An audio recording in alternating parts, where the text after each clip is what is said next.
여기 38장부터 41장까지는 드디어 하나님이 말씀하시는 그런 내용이 나옵니다. 총 4장에 걸친 126절의 아주 긴 내용입니다.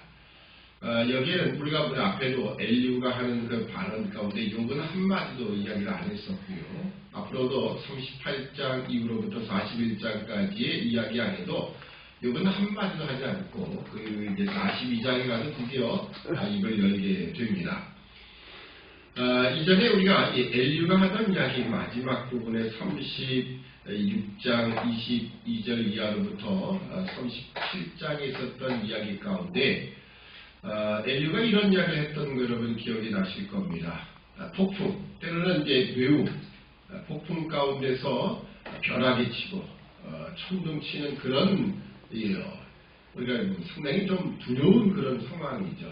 그런 것을 하나님이 하시는 일은 결국 악인에게 두려움으로 임하게 하고 결국 심판하시기 위하여, 또 하나는 이 세상에 풍성한 곡식을 주기 위하여, 왜냐하면 벼락을 동반한 모든 비구름들이 다 비를 내리고 그래서 풍성한 곡식을 만들어내기 때문이다. 그런 이야기를 세 가지 경우를 들어서 이야기를 어제 했었지요. 근데 오늘 이 38장에 가니까 첫 번째 절에 이렇게 이야기를 합니다.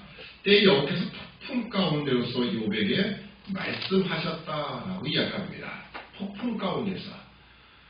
이것을 만약에 우리가 이 엘리후의 하던 이야기와 이렇게 비추어 본다면 폭풍 가운데서 지금 하나님이 하시는 음성은 어떻게 들렸을까요?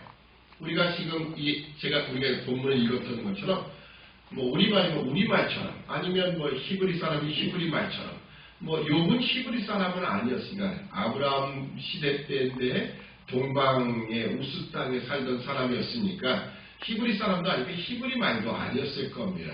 그럼 도대체 무슨 말로 하셨을까요? 이런 생각을 해보게 됩니다. 아마 하나님이 하시는 말씀은 벼락 같았다 이렇게 보시는 것이 맞을 것 같아요. 예수님도 하늘에서 소리가 나서 이는 내 사랑하는 아들이여 내 기뻐하는 자라, 이런 말을 하시는데 하나님의 음성이 들리는데도 불구하고 다른 사람들은 그것이 마치 뇌우가, 그러니까 벼락이 쳤다, 천둥 소리다라고 이렇게 들었던 적이 있었습니다. 그런 것을 비춰보면 아마도 다른 사람들, 엘리후라든지 또는 엘리바스, 빌다스, 소발 이런 사람들에게 들리는 소리는 아마도 벼락치는 소리 이렇게 되지 않았을까라는 생각을 해보게 됩니다. 반면에 욥에게는 그것이 똑똑히 하나님의 음성으로 들렸겠지요.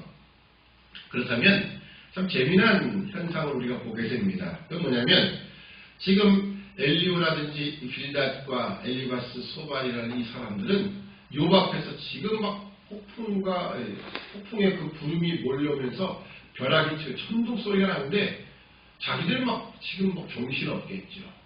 그런데 욥은 멀쩡한 상태였다라고 볼 수가 있습니다.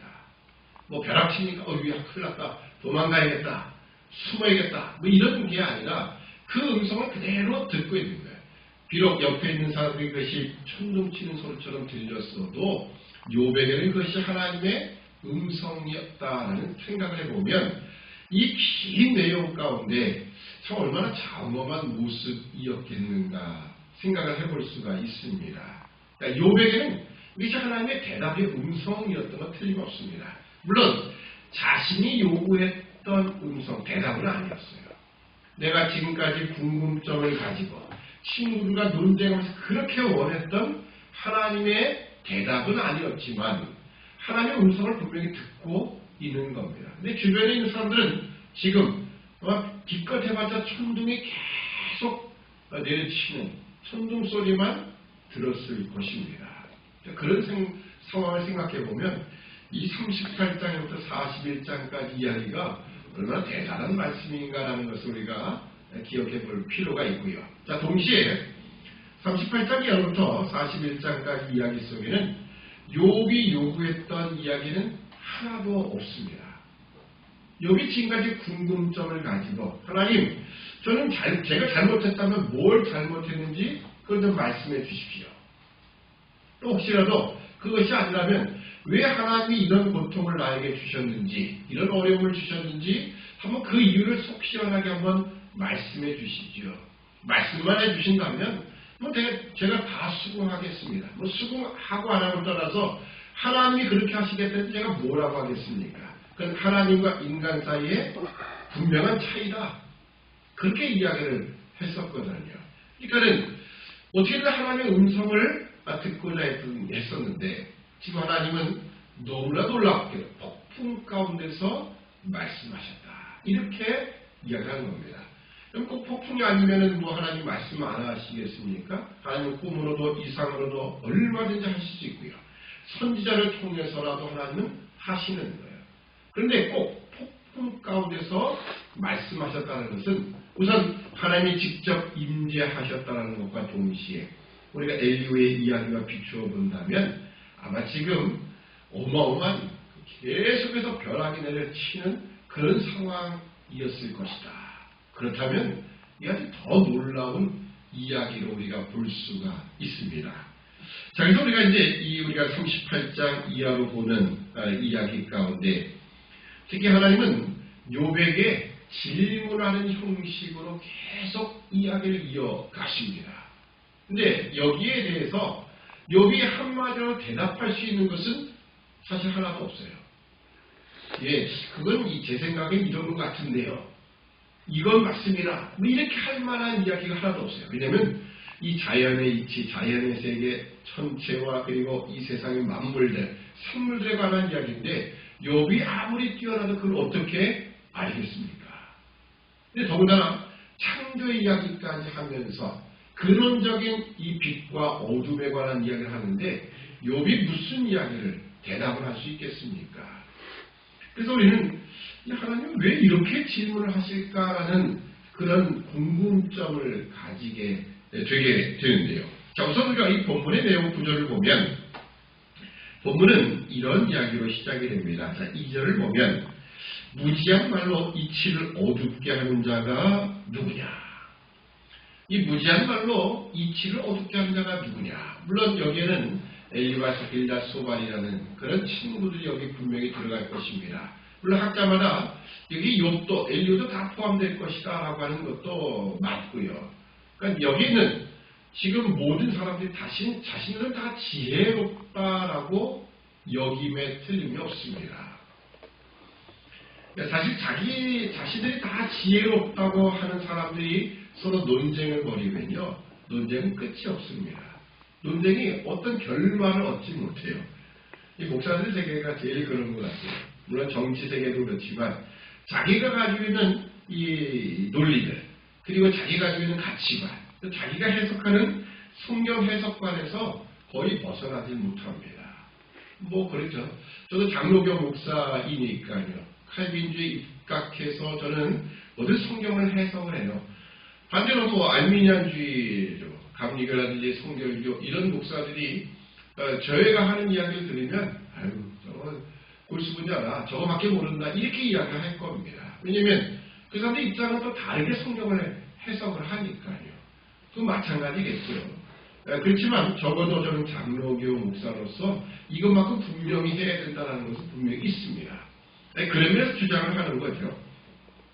그러니 목사 세계에서요, 같이 물론 이제 같은 교단 안에 속해 있어도요, 사실 천차만별입니다. 사람마다 좀 생각이 다르고 그걸 절대 굽히지 않는 것이 보통 이 목사의 세계예요. 제일 잘 굽힐 때가 언제 책을 통해서입니다. 좀 유명한 목사인데 그래도 논리적으로 그걸 잘 풀어가는 사람의 이야기를 글을 읽으면 그래 그렇구나 하고 인정을 해요. 그런데 같은 비슷한 사람끼리 논쟁을 하면요, 절대 답이 하나로 만들어지지 않더라고요. 재미난 일들입니다. 그러니까 지금 무지한 말로 이치를 어둡게 하는 자, 결국 이 하나님이 이 욥에게 주신 고난은 이 세상의 인과 운구의 원리 속에 들어있는 그런 고난이 아니다라는 거죠. 하나님이 처음부터 그것을, 물론 욥은 알 수 없어요. 엘리바스, 빌닷과 소발도 알 수 없습니다. 그건 천상의 세계에서 하나님이 하신 일이니까요. 그 누구도 알 수 없습니다. 그런데 자신의 지혜, 자신의 경험, 자신의 것을 가지고, 근데 결국 그것이 지혜롭다 하지만 하나님의 입장에서 보면 그건 다 무지한 거예요. 지식이 없고 지혜도 없는 자리 하는 이야기였을 뿐이라는 거예요. 왜요? 이치를 어둡게 한다라는 이 말이 힌트입니다. 이치라는 게 과연 뭘까? 물론 우리가 세상에 여러 가지 이치가 있죠. 자연 속에도 다 그 원리가 있고 또 그 원리에 따라서 뭔가 다 이루어지는 법칙이 있습니다. 근데 여기 이치는 무엇을 말하냐? 하나님의 원대한 계획을 말하는 거예요. 단순한 나타난 현상들, 인과 응고의 원리 속으로 해석하는 그런 단순한 현상들을 말하는 것이 아니라 그걸 뛰어넘는 하나님의 원대한 계획, 뭐 더 구체적으로 말하자면 구속의 계획이겠죠. 그런 계획들을 너희가 어떻게 알 수 있겠냐? 왜 너희들은 자신들의 지혜를 가지고 자신이 가진 지식과 경험을 가지고 하나님의 그 원대한 계획들을 다 어둡게 말했냐? 사실 여기는 다 모든 사람이 포함이 될 것입니다. 그러면서 이제 욥에게 말씀을 하십니다. 3절 보면 너는 대장부처럼 허리를 묶고 내가 네게 묻는 것을 대답할지니라. 하나님이 욥에게 대답을 하라라고 말씀하십니다. 물론 욥은 한마디도 대답을 하지 못합니다. 아니 할 수도 없는 그런 질문을 던지셨어요. 자, 그 이야기가 이제 4절 이하로부터 등장을 하는데요.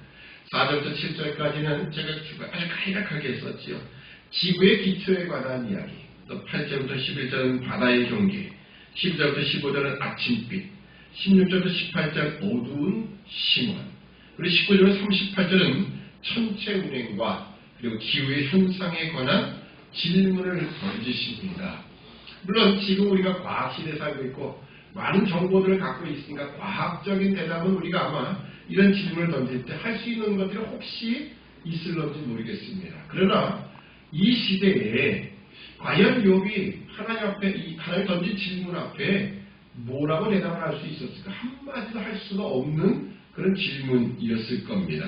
자, 그렇다면 하나님은 마치 대답할 수 없는 질문들을 일부러 던지시는 걸까요? 여러분들 그 초등학교 1학년들 대다 놓고서는 여러분이 고등학교 때 배웠던 그런 수학의 공식 이런 것들을 가지고 아이들한테 질문하면 아이들이 그거 대답할 수 있을까요? 못하죠. 당연히 못하죠. 네, 그런 질문을 던진 것 자체가 조금 불합리한 거죠. 야, 너 로그 함수가 뭔지 알아? 너 루트가 뭔지 아냐? 나한테 대답 좀 해봐봐. 초등학교 1학년 때 그거 물어본다는 것은 그 자체 묻는 사람의 문제가 있는 거지요. 그럼 과연 하나님이 대답도 못할 그런 내용을 가지고 욥의 입을 완전히 틀어막기 위해서 지금 물어보시는 걸까요? 사실 그거는 아니라는 이야기입니다.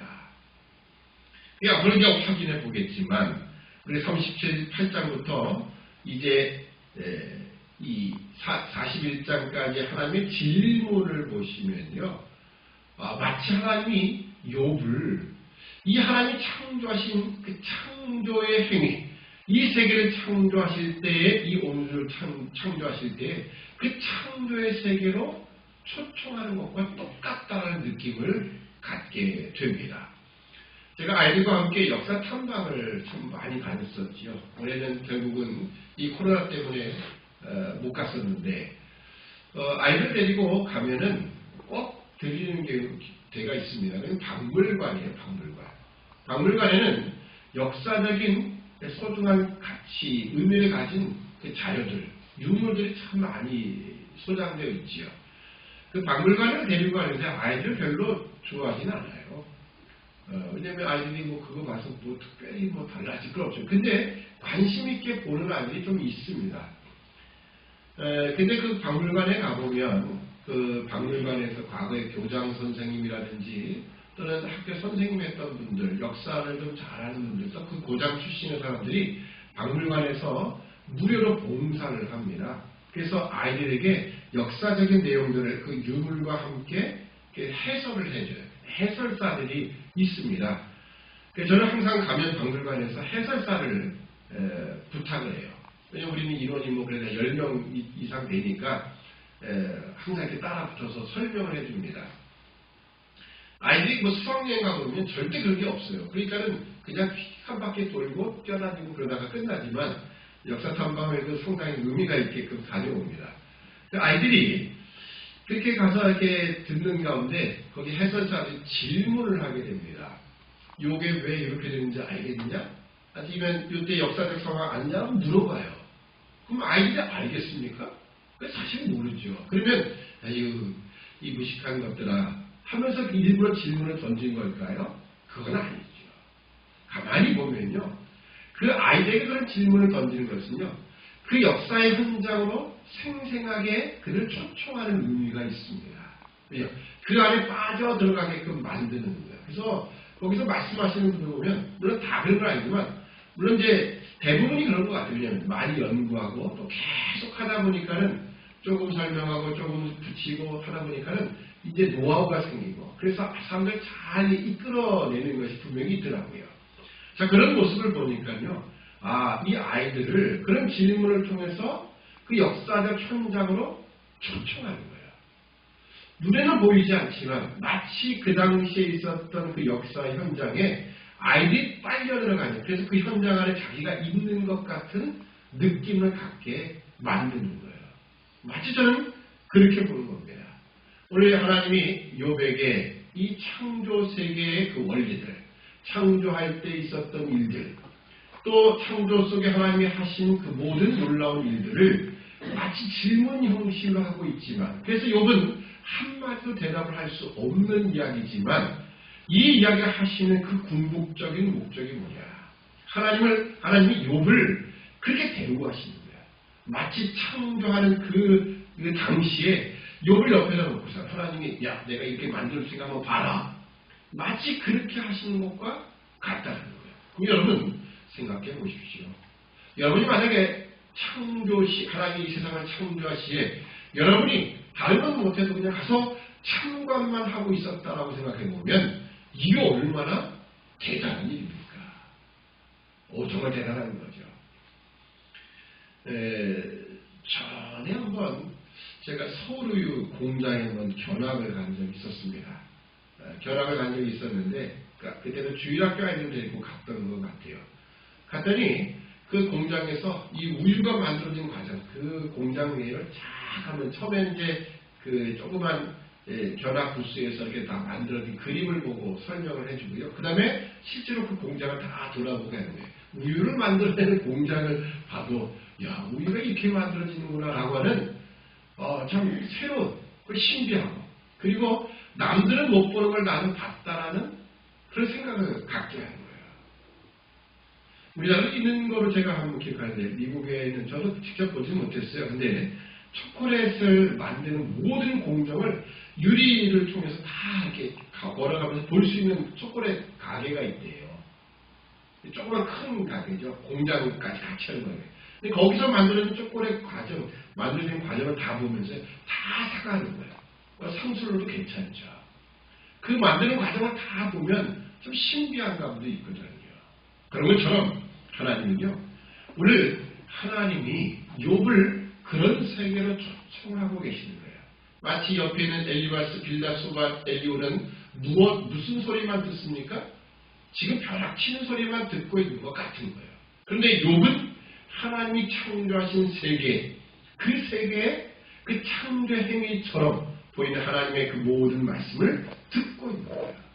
그러니 욥이 얼마나 지금 귀한 존재로 취급을 받고 있는가라는 것을 우리가 기억해야 하는 겁니다. 물론 여기 세부적인 내용들을 좀 살펴본다면 또 여러 가지 많은 이야기를 할 수 있겠지만 4절부터 6절에 있는 것처럼 사실 여기 있는 내용 가운데는요. 고대인들이 가졌던 이 지구의 모습, 마치 지구는 이 네 모퉁이에 딱 기둥을 놓고 그리고 그 위에다가 땅에 판을 놓고 이렇게 됐다라고 생각해요. 그리고 그 위에 우주 하늘이 펼쳐져 있는 그래서 지금 저 바다 끝으로 가면 낭떠러지가 있는 이런 것이 이제 네모판처럼 생긴 것이 이 땅이다 이렇게 생각을 했던 시절이었으니까요. 그런 표현들이 있기도 하지만 결국 하나님은 이 모든 것들을 통해서 하나님이 욥을 아주 귀한 존재로 초청을 하고 계시다는 겁니다. 마치 하나님의 창조할 당시 그 창조의 세계로 바로 욥을 불러내신 거예요. 또 우리가 내가 얼마나 귀한 존재인가를 기억해야 할 것입니다. 하나님은 여기 있는 창조 만물 이 세계로 초청하시면서 하나님이 우리 인간은 적어도 어떤 존재로 만들었겠느냐. 왜냐하면 이 세상의 모든 자연 이 세계 속에서도 다 그것이 하나님이 그것을 만드실 때는 목적과 계획을 갖고 계시고 어떤 이치를 가지고 그것을 다 섭리하고 운행하신다는 겁니다. 그렇다면 하나님의 형상 따라 지음받은 하나님이 지으신 그 인간은 하나님 얼마나 귀한 존재로 만드셨는가라는 그 이야기를 하는 거예요. 그러니까 하나님 질문을 던지고 계시지만 그 질문 속에는 이미 네가 얼마나 귀한 존재인가를 확인해라. 그런 겁니다. 여러분이 마치 다른 사람은 못 가는데 여러분만 딱 초청해가지고 정말 귀한 시설들, 공장이면 공장, 아니면 여러분이 뭐 청와대 내부 대통령 집무실까지 여기 다 혼자만 볼 수 있도록 초청해서 그런 데려가서 한번 보여준다면 어떻겠습니까? 옆에 있는 물건, 이 물건이 뭔지 아닙니까? 모르겠는데요. 이거 아닐까? 모르겠는데요. 몰라도요. 그 자체를 보여준다는 것 자체가 얼마나 필요합니까? 당신은 마치 대통령 옆에 있어도 될 사람처럼 인정을 해주고 그렇게 여기 보여준다라고 생각을 해보시면 돼요. 우리가 바로 그런 존재라는 겁니다. 욥이 그랬고 오늘 모든 하나님의 백성들 그들은 귀한 존재예요. 하나님이 창조의 세계에 초청하시는 그런 놀라운 특권을 가진 귀한 생명이 우리에게 있음을 우리는 기억해야 할 것입니다. 이 안에 세임이라는 부분 제가 오늘 살펴보지 못했고 시간 때문에요. 여러분이 하나님의 원대한 계획 속에 특히 무지한 말로 이치를 어둡게 하는 자가 누구냐라는 것처럼 우리의 세상적인 지식과 지혜가 경험이 혹시라도 하나님의 원대한 계획들 우리를 향한 그 계획들을 혹시라도 가리고 있지 않는가 내 스스로 막고 있지 않는가를 우리가 확인하되 이 하나님이 우리를 너무나 귀한 존재로 그런 생명으로 대접하고 계심을 다시 한번 확인하는 이 아침이 되어야 할 것입니다. 기도하겠습니다. 사랑의 아버지 하나님 은혜와 사랑을 참으로 감사합니다. 하나님은 욥에게 이 창조의 세계에 관한 수많은 질문들을 던지시지만 이에 대한 욥은 한마디도 대답할 수 없는 상황이었겠지만 우리가 다시 한번 이 말씀을 바라본다면 폭풍 가운데서 친구들은 단순히 벼락치는 자신이 두려워 떨 수밖에 없는 소리만을 들었지만 하나님은 욥에게는 분명히 말씀하셨음을 우리가 기억할 때마다 또 하나님은 이 질문을 통하여 하나님이 창조하신 그 창조세계 그 너무나 놀라운 세계로 그를 불러내시며 마치 창조 행위를 다 보이시는 것과 같은 그 하나님께서 욥을 얼마나 귀한 존재로 대접하시는가를 다시 우리가 바라보게 하시고 오늘도 하나님께서 이렇게 귀한 생명을 창조하시고 불러주셨음을 기억하게 하시고 우리가 대접받는 이 자리가 얼마나 귀한 특권의 자리인가 다시 한번 기억하는 그래서 힘과 용기를 얻되 오늘 욥과 같이 우리가 고난의 시대를 살아가고 있지만 이 고난 속에서 다시 한번 힘과 용기와 소망을 얻는 우리 모두가 되도록 은총을 허락하여 주시옵소서. 감사하오며 예수님의 이름으로 기도드리옵나이다.